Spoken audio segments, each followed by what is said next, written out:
So you've read the books, you sat with coaches, you've done the programs. You're not someone who avoids the work. You actually run towards it. But somehow you keep ending up in the same place. That's a specific kind of frustration that most people don't even talk about. Because from the outside, everything looks fine. You're growing, you're trying, but underneath, the same pattern keeps showing up. Today, we're talking about why effort applied to the wrong level of the problem never fixes it, and why I can't talk to Bay. That was weird. And what changes when you finally find the right level. So you're listening to the Modern Leadership Coaching Podcast. I'm Mark. It looked like you were about to forget what her name was. And I'm Teresa. Really? You are? And this is where we talk about what it actually takes to lead people well. So welcome back. First off, it's amazing to get you to make fun of me all the time because I feel like I was kind of weird when I was by myself. Because you can't make fun of yourself? Well, you do. You can, but it doesn't work well, right? So today, we're talking about something that was actually inspired by some frustration that happened in me recently. All right. Very recently, right? Because guess what? I got a human brain and it works like that. So today's episode is really for the person who has done everything and is still like hitting the same wall over and over and over again. And I say the word frustration, that's what comes up for me, because anytime that I've hit this wall and I've hit it lots of times, the initial feeling is frustration. Like, I'm not the type of person who is not going to go in and take action and keep changing that action and trying to figure it out, right? I'm actually the opposite, where I probably do too much, change it too often. But when you are like trying to tackle this problem and you've tried to tackle it 100 different ways, it can feel super frustrating, right? Yeah. And to be honest, like, because we teach this, I want to let people know that we are not immune to this, but we catch ourselves much quicker and we can actually get to the root of what's actually going on and being able to create that breakthrough, right? And I really think like the huge part of this process is I just signed up for a new coach program, right? I have a mentor that I've been listening to on a podcast for a very long time. She's a very powerful master coach. And I always like to be in the room to like learn other people's philosophies and really get to hear their take on things. One of the things that she talks about this idea of called failure gold. And that is like when you experience failure, but you reflect on it, you learn from it, and you take that into the next step. That's really what failure gold is. And when you think about like the people that you want to get the help from, yes, some people have really great frameworks and ways of coaching and things like that.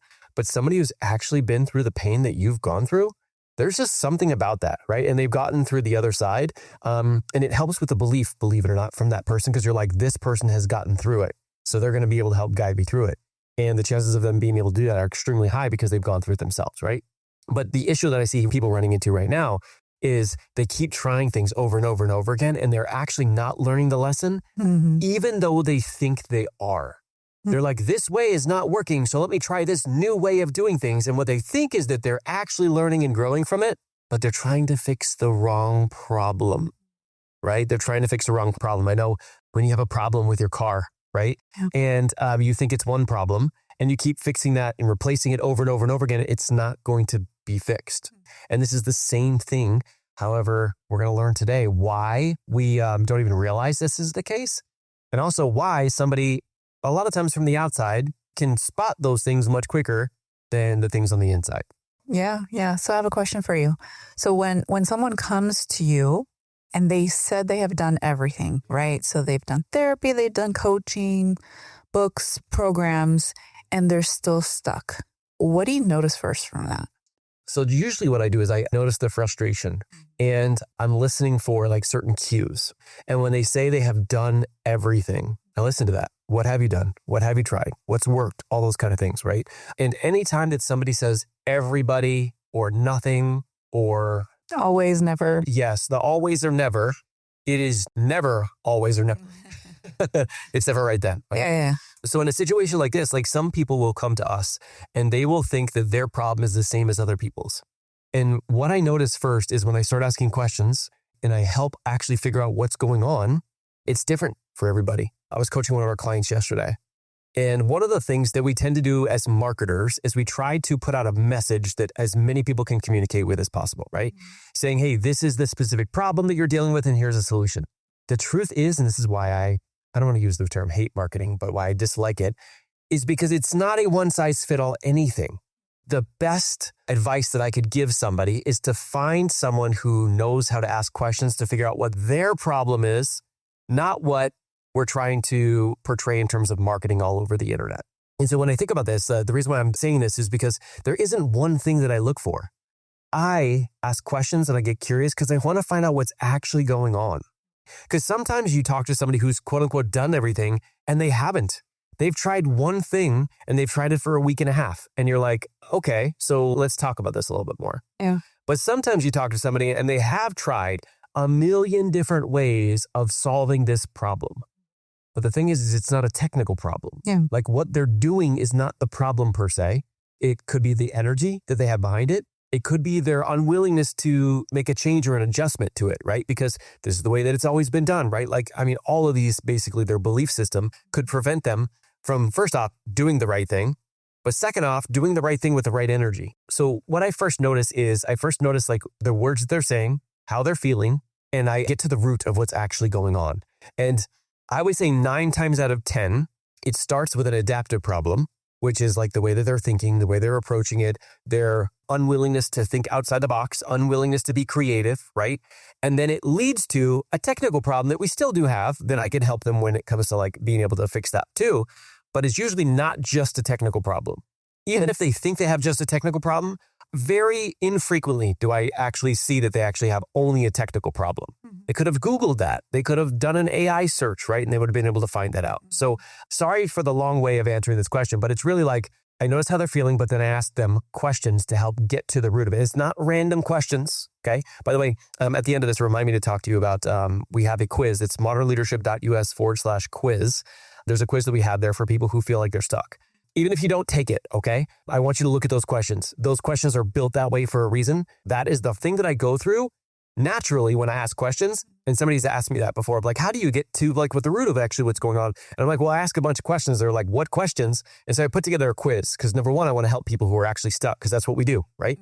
But also I want coaches out there to be like, hey, I want to help my client who's stuck. Go there, grab those questions, swipe it, use it. I want people to use anything that we have created so that they can help their clients. But those are the questions that I typically would ask. Yeah. And the thing that I've noticed, and this is probably because people are used to getting mentored more than getting coached, is that they'll come to you or they'll come to us and say that they have done everything, right? They have, done the things, they've done the strategic things, the technical things, right? But they never come to us and say, you know what, I think I'm approaching this wrong.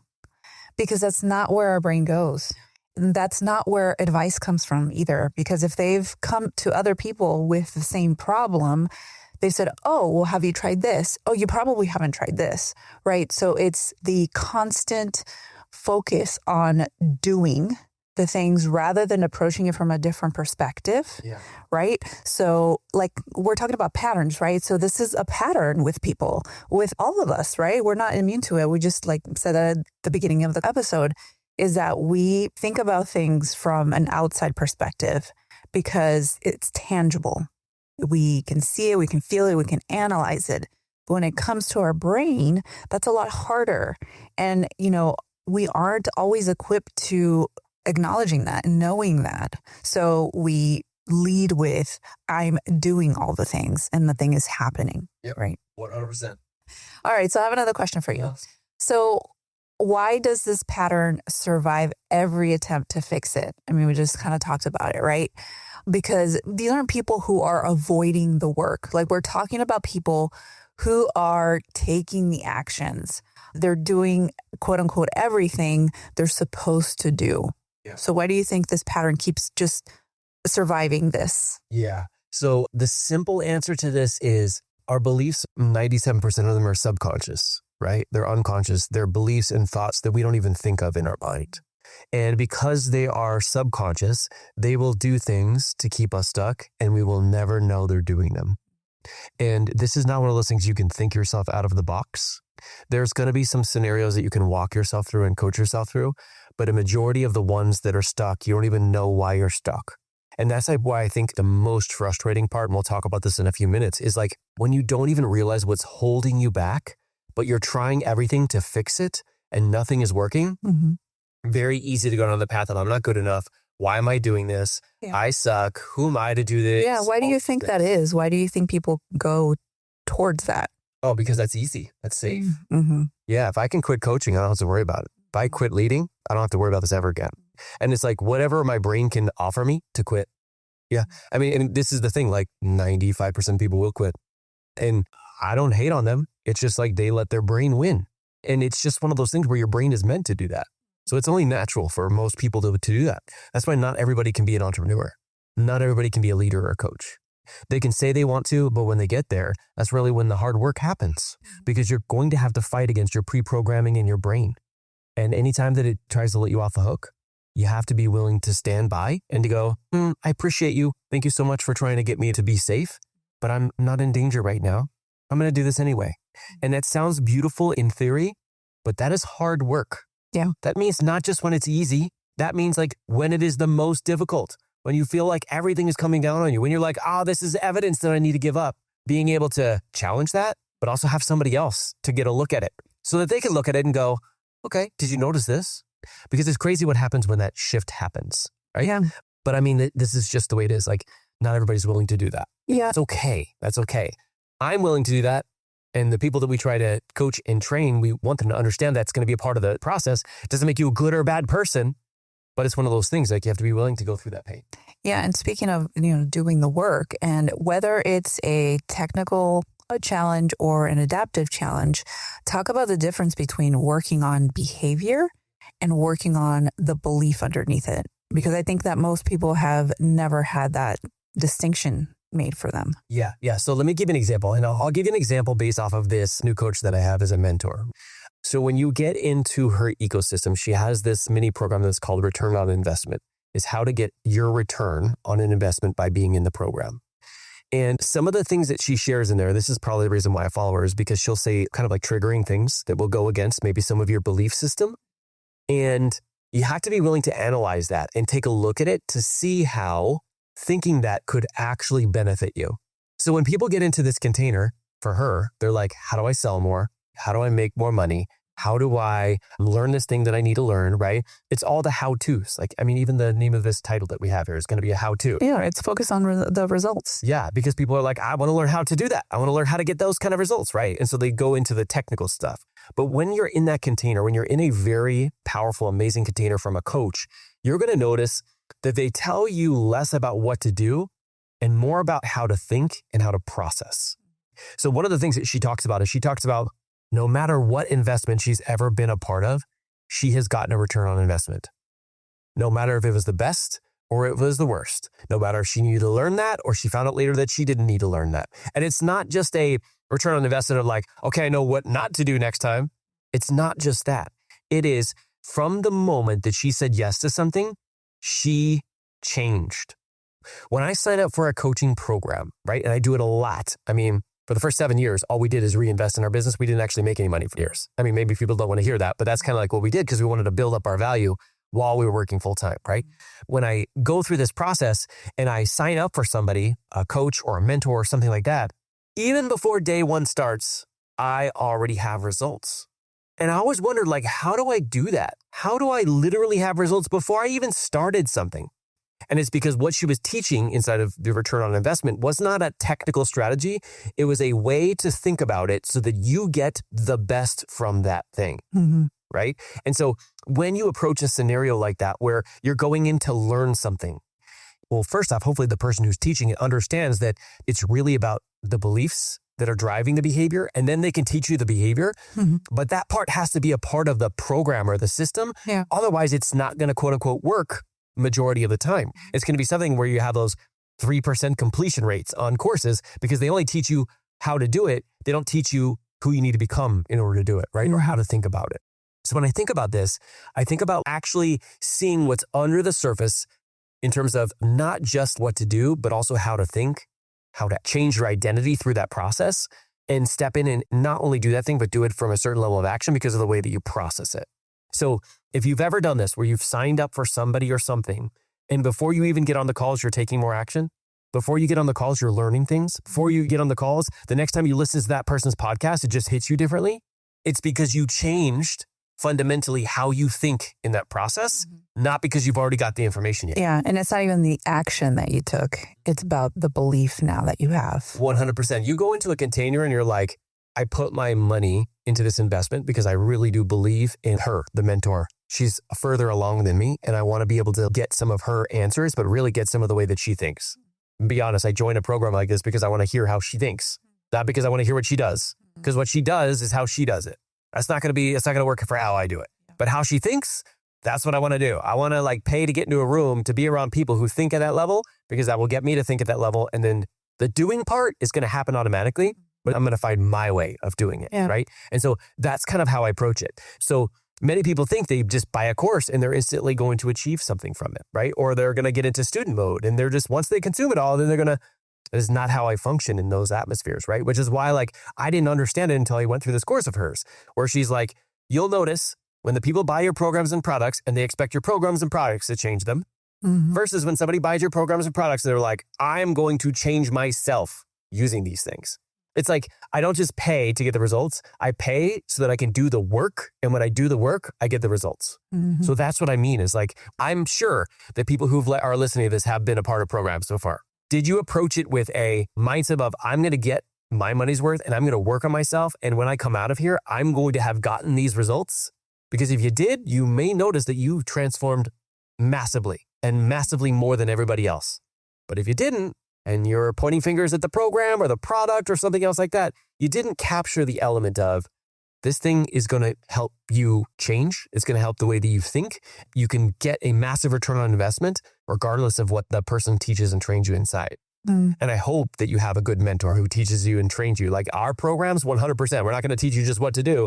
We're going to talk to you about the identity behind it, okay? But like, even if you don't, you're still going to get a lot of it only if you choose to believe that and go in with that mindset. Yeah, I love that. So you've been this person, right? Like we talk about it a lot. You've done everything right and still hit the same wall. What was the moment that you realized that you'd been working on the wrong level of the problem? Okay. I told you about a client that we had yesterday that I got on and had a conversation with. And I'm going to say like he helped me to see this. And it's funny because he's a client, but he helped me to see this. So we have been running the High Impact Mastery Academy for a year and a half, right? And then we've been certifying coaches for 3 years prior to that. And through this process, I was trying to identify like how to communicate what it is that we do inside of the certification. And one of the things I was trying to do is I was trying to boil it down to one problem. This is the problem that we help people solve. And so if you've been following us along, initially it was like how to become a high impact coach, which is like getting people to know the difference in coaching and mentoring, when each one is appropriate, but how to get a really deeper understanding of coaching and how to really show up and change people's lives, right? Because there's a million coaches, but there's not a million high impact coaches. That separates you from the crowd. And so we put that message out and a couple of people raised their hand and said, hey, I'd like to go through that. And I noticed, I'm like, maybe the problem is how I communicate this. And maybe I need to communicate it this way instead. And so we started making changes to what we're talking about. We came up with high stakes conversations, whether you're having a high stakes conversation in your corporate world, as a coach, as a parent, and that worked a little bit. And it wasn't until I had this conversation with my client. You know, from time to time, we talk about like getting on for free 20-minute calls with us, either me or you. We're going to help people get to the root of what's going on. And so we have one of these calls. He jumped on. He's like, hey, I think I want to work with you in a one-on-one capacity, but like, I don't think this High Impact Mastery Academy is for me, but I just want to jump on and just kind of like, you ask me some questions and figure out what's going on. And when I had this conversation with him and he started to communicate with me in terms of like where he had been stuck, he was very self-aware. He was like, you know what? I feel like I have these either beliefs or things in my past that are actually preventing me from showing up as the best version of me. He has a successful business. He is like an amazing father. He's like, I have some spaces that I need to get better at, but I know it's not just the technical things because I've been trying all the technical things. And Mark, I know that you are like the subconscious king. And it was funny because nobody had ever told me about, they associate me with subconscious, right? And they're like, I feel like I'm getting myself off track. And I don't want to just say, hey, I'm holding myself back. I actually want to find out what it is. And I'm willing to have that conversation to figure it out. It's funny because after I had a conversation with him, he was like, okay, so I want to sign up and become a one-on-one client, but I also feel like I need to go through the certification. He said, I need to go through the certification because I need to understand how to get to the root of my own behaviors, which is actually the belief. But also like I have a program where I actually help people in this other space. And all I do is mentor. I need to help them get to the root of their problems or they're not going to keep taking action. And he's like, I see it happening and I want to be that type of coach that not only can mentor and help people build this business like this, but also be able to help them get to the root of what's actually going on. Mm-hmm. Now, I'm telling you this full circle because I was getting very frustrated because I'm like, I tried this way of having this conversation. I tried this problem. And one of the things that I realized is that when we were going through this, we got some advice that instead of us jumping on one-on-one calls with people so that we could scale and actually talk to more people, that we should put together an application process, that we should guide people that direction. We should put together a video about how the certification works. And we lost the element of what we do best, which is having a conversation to help people get to the root of what's actually going on. And so when I think about like what was actually keeping me stuck, my brain was like trying to convince me that what it was a messaging problem. I have a messaging problem. I need to put together a way of saying this so that more people are going to be attracted to this. And what I didn't realize is we don't have a messaging problem as much as we have a problem in terms of the way that I'm approaching and thinking about it is I've got to put something out to the world, some type of message on social media, and that's going to attract more of our clients. Versus I eliminate what I do best in the world. And so when people say, okay, so when this was working, what were you doing? And I think back to, I was jumping on and having conversations with people. I was telling them, hey, let's jump on a call so I can help you get to the root of what's going on. And maybe I'll talk to you about our programs. Maybe not. It depends, right? So if somebody comes to me and they want to learn how to do Instagram training, I'm not going to actually do that process, but I will help them see what could potentially keep them stuck. But while I'm going through that, I realized that I had this belief that in order for me to scale and for us to make more money and for us to be able to go through like the health related things that you're going through, I have to work less, which means I have to go down this path of having a funnel that doesn't include me doing the thing that I do best. And I'm like, I got trapped into thinking, and I see a lot of people doing this, it's trying to solve a problem that I don't currently have. That's a problem when you have so many calls that you're having. And instead, I tried to solve a problem of let's automate this stuff and think that it's going to get as best results as me, who's been coaching for 13 years, helps people get to the root of it.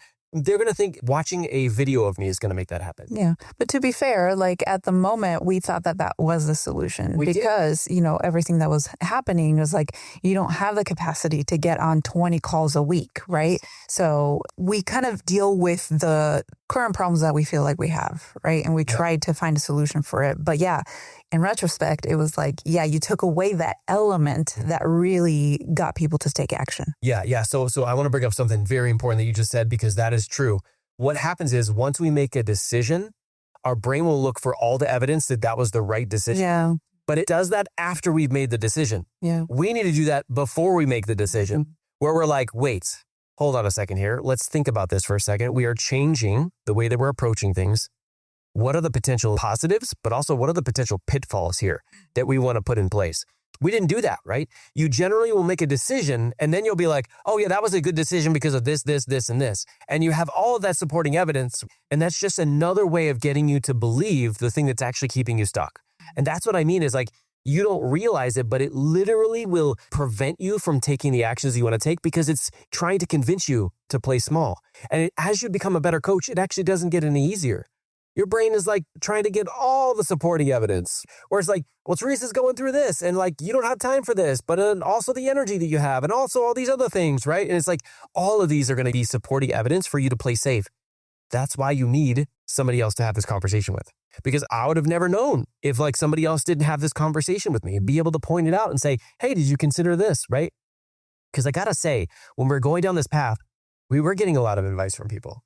You remember? Yeah. Yeah. Well, because we were asking for it. We were asking for it and we were getting their advice. But guess what happens when you get their advice? You also get the way that they believe. You also get some of the things that are running under their show, which is not the same that's going to be helpful for you sometimes, right? And so, realize that when you're asking for advice, they have a belief system. You're actually getting new beliefs are being planted in you. But then we also recognize that. Recognize that, but most people don't. Yeah. They're like, hey, I want to give out advice to everybody or I want to get advice, right? You don't realize that they have a different belief system than you. Some of those beliefs are going to help you. Some of them won't help you. Some of them will actually keep you trapped. We're in a different like ecosystem. So us in terms of selling certifications and selling one-on-one coaching is different than people who are selling marketing in a big group program or somebody who's selling something else entirely different. There's different nuances for everything that you're selling. And so different beliefs have to be formed based off of that. And if you don't understand this is going on underneath the surface, that is how you get stuck, right? And your brain convinces you, yep, you're not able to move forward. Even if you're trying all the things in the world, it's gonna sell you on the idea that you're stuck and you're gonna be there. Absolutely. So for the person listening who recognizes this, everything that we talked about, who's tired of doing the work and still ending up kind of like in the same place, what's the most honest thing that you can say to them right now? I want them to like reflect on the question. I think I'm going to give them a question today. And that question is, what if I am trying to solve the wrong problem? What could the problem be instead? So one of the things is like when you are trying to solve the wrong problem and you're trying things and nothing's working, number one, nothing is ever going to work. But number two is stop trying to solve that problem that way and just reflect on it and ask yourself, could this be another problem? Could there be something else under the surface? I would highly encourage you to get somebody who's maybe been through that problem and can help guide you through it. That's the fastest way. You don't have to do that. You can try to do it yourself if you want. You can try to use AI. Sometimes it will bring up some different things, but generally AI will help you with technical things, not adaptive ones, because it doesn't know your belief system. It doesn't know what's going on, right? And it can ask you some questions sometimes, but sometimes it doesn't know because it's not a human, right? It doesn't feel. But really asking yourself, what if this was a different problem that I'm trying to solve? What could it be? And not because I want you to shame or guilt or anything. We got a lot of people through this. And there's one of two responses that I've seen from people who we help get to the root of the problem. Number one is either they use shame or blame. Shame means they're blaming themselves. Blame means they're pointing to somebody else, something else. Those are not spaces that you want to stay in. And it may come up instantly, but if you stay in those spaces, you won't learn the lesson. You won't be able to take ownership. But the second way is I see a weight being lifted off of people. What would it feel like if you could actually finally know what was holding you back? Just think about that for a second. If you really knew what was holding you back, it gives you now the power to change it. I would highly suggest you put together a plan to do that because it doesn't happen automatically. But think about how you would feel if you realized, I've been trying to solve this problem. I don't even have that problem. This is the problem that I actually have. That's the power that we give clients. That's the power that our coaches give us, is being able to see what the actual root of the problem is. So that's what I would say. Okay. In terms of the quiz, I know I was going to say this. So we built a quiz to help people start to get to the root of what's going on. So many people always ask us like, hey, can you share a checklist or a cheat sheet on the questions that we should ask our clients to help them get to the root? And there are some questions that's on that sheet, all right? And if you want to fill it out yourself, go for it. You'll get some feedback from me or Teresa, and we'll even offer you an opportunity to jump on a 20-minute call if it feels like it's a good fit, or you can just use it for yourself. But the important things aren't the initial questions as much as they are the questions that you ask after those. Meaning the first question will open it up. You will not still know exactly everything that's going on, which is why we offer our 20-minute call, until you actually ask deeper questions around that area. So you'll see some of the different ideas based off of the modernleadership.us/quiz, but just know that it's not as important as the first question as like all the questions that come after that. Yeah. So it's like a starting point. 100%. 100%. All right.